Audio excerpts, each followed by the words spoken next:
la idea es un poco hablar de cómo llega la economía a las elecciones. ¿Cómo está llegando? Porque la inflación realmente está elevada, el consumo parece no repuntar, al menos ahora en las PASO, que ya serán dentro de apenas 8 días, ya Iván, nos falta nada para las PASO. ¿Cómo llegan el resto de las variables macroeconómicas? Sí, bueno, yo lo que veo, digamos, me parece que la pregunta más difícil es qué va a pasar después, porque ahora lo que tenés fundamentalmente es un rebote importante de la actividad económica, ¿no? Si uno ve lo que está pasando con el PBI y con el empleo, están creciendo mucho.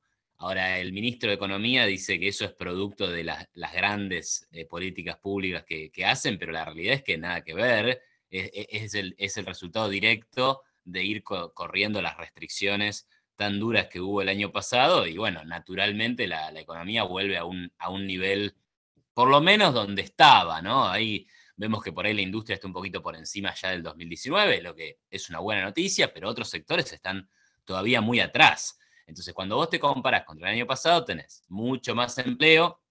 En el peor momento del año pasado se habían perdido entre 3 y 4 millones de puestos de trabajo. Eso está bastante recuperado. Y el nivel de producción también está creciendo. O sea que hay un cuadro electoral que, si querés, no es tan malo para el gobierno como se hubiera pensado. ¿Por qué? Porque la economía está recuperando, porque hay más trabajo, porque hay menos restricciones, porque el clima acompaña y porque se vacunó más. Entonces, hay una ascensión de, bueno, no estamos tan mal o estamos un poco mejor, que por ahí si votábamos 2 meses atrás iba a ser distinto, ¿no? Eh, Así que en ese sentido, bien, obviamente, problemas pendientes hay un montón, la inflación, el zafarrancho de tipos de cambios que tenemos, los precios controlados de las tarifas, todos temas que hay que ajustar en algún momento. Entonces eso te complica para adelante, es el desafío o la incógnita de qué va a pasar, ¿no? Iván, hace unos días subiste un tuit muy interesante que decía, ¿cómo haría usted para bajar el precio de la carne? Y planteabas muy adecuadamente que es una pregunta mal planteada. ¿Por qué es una pregunta mal planteada? ¿Cómo haría usted para bajar el precio de la carne? Justamente hablando de las políticas que impulsó el gobierno nacional que tienen que ver con el cierre de exportaciones de carne y que tanto afectó puntualmente la actividad del sector ganadero en la provincia de Santa Fe. Claro. Es una pregunta mal planteada para hacérsela a un candidato a diputado o a un candidato a ministro o a un candidato a presidente. Si se quiere hacer esa pregunta, hay que ir al carnicero a preguntarle, ¿no? Bueno, ¿y usted cómo baja el precio de la carne? Y mirá, no sé, voy a cortarla más, la voy a vender, voy a bajar el salario de mi empleado, o contrataré una nueva tecnología. Bueno, sí, a los que están en el negocio, por ahí querrán bajar el precio, ¿no? Pero un senador, un diputado no tiene nada que hacer ahí. No tiene ni que bajar un precio ni que subir un precio. Eh, los precios son, bueno, ahí lo decía en el tuit, ¿no?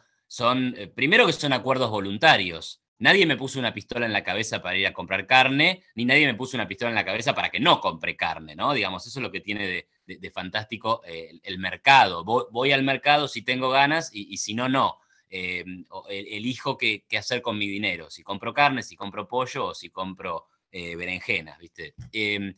Y por otro lado, porque esos precios eso es el rol más importante, tal vez, es que son señales de producción. Si está cara la carne, lo que quiere decir es que la sociedad está demandando carne, algunos carniceros o la cadena productiva en general, producto del mayor precio, estarán generando mayores retornos y eso va a hacer que tarde o temprano otros decidan sustituir lo que están haciendo de trigo o de soja y ponerse a producir carne. O sea que a la larga vas a tener más producción de carne y a la larga vas a tener una estabilización de esos precios. Si vos rompes ese proceso metiendo controles de precios o cupos de exportación, nos pasa lo que pasó en Argentina. Se destruye el stock ganadero, se pierden cabezas de ganado y fundamentalmente tenemos un país decadente. O sea, Australia, que aclaro que hoy no es ejemplo de nada por el desastre que están haciendo con el COVID y las restricciones lunáticas, totalmente desproporcionadas e injustificables. O sea, haciendo esa salvedad, Australia es un país con una matriz económica parecida a la nuestra, nunca tuvo una obsesión contra el campo como la tuvo el peronismo en Argentina, y Australia es uno de los países más ricos del mundo. Entonces, nuestra decadencia también tiene que ver con esta idea anticampo, pero esta idea ridícula, ¿no? De que el tipo que está en el campo está dotado de un beneficio natural y que por tanto goza de rentas extraordinarias. Bueno, eso solo puede salir de alguien que nunca estuvo en el campo, que nunca trabajó en el campo y que no tiene idea de lo que es trabajar, no sé, sembrar, tener vacas, cultivar, todo lo que tenga que ver con la actividad agrícola y su cadena, ¿no? Que va para adelante y también va para atrás. Pero bueno, entonces estas ideas son las que nos llevan al atraso, a la falta de competitividad y en definitiva a un país que está decadente hace muchos años. ¿Se puede crecer a largo plazo con estas restricciones que operan sobre la economía, cepo cambiario y toda esta presión impositiva que incluso parte del oficialismo actual quiere seguir aumentando? Y ahí está. Y yo creo que no. O sea, podés tener 2 años de recuperación, hasta 3 probablemente. Tenemos un tipo de cambio blue que está muy alto, el oficial, digamos, está atrasado. Bueno, obviamente no está en su nivel de equilibrio, pero en términos históricos, digamos, está más alto que es el dólar de 20 que tenía Macri. La soja está muy alta, en fin, hay algunas cuestiones que te permitirán seguir el rebote. Pero como vos decías, digamos, economías con cepo, hay 3, 4 en el mundo y no son ejemplos a seguir. Después tenemos altísimos niveles de inflación, 45 cerrará el año, 35 cerrará el año que viene, si las cosas más o menos se encaminan, 30, no sé, una buena bajada de la inflación. Eh, el FMI le está diciendo a la Argentina, mirá, tendrías que abrir el cepo. Bueno, si abrís el cepo está buenísimo, hay que hacerlo. Ahora, eso te conspira con trabajar la inflación en el año que viene. Sí, son costos de corto plazo que vas a tener que pagar. Después tenemos que pagar la deuda externa, interna. Hay una deuda pública que se ha renegociado, hay que empezar a pagarla en el año 2023. Con el FMI todavía no tenemos un acuerdo, el año que viene hay que pagar 18.000 millones de dólares. Entonces, ¿cómo haces para enfrentar eso con un riesgo país de 1.500 puntos y sin superávit fiscal?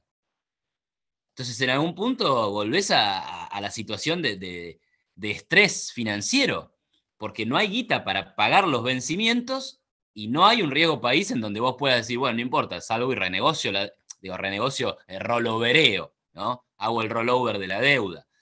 Entonces, hay cosas en el futuro que lucen bastante complicadas para que el crecimiento de la economía no sea solamente un rebote.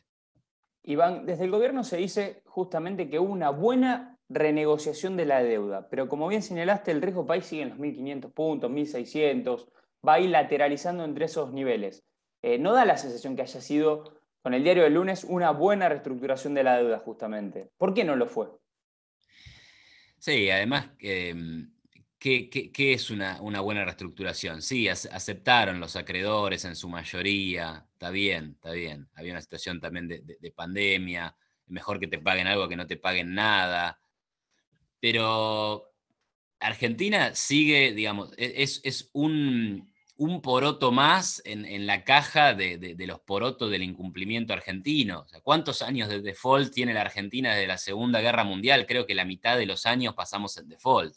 Entonces, un default más. No, fue una renegociación. Bueno, es lo mismo, le cambiaste los términos de manera unilateral que después dijeron, bueno, no, te aceptamos. Entonces, el riesgo país sigue alto, ¿por qué? Porque Argentina no cumple sus compromisos y, como decía antes, no muestra que pueda cumplirlos en el futuro. O sea, si me dijeras que el gobierno se pone en un plan para ir llevando el déficit fiscal hacia el superávit o hacia el equilibrio, da señales de que lo hace, toma medidas para hacerlo, yo creo que otra sería la película. Incluso que lo hiciera Guzmán, que lo hiciera este gobierno peronista, más bien socialdemócrata, progresista, lo que sea.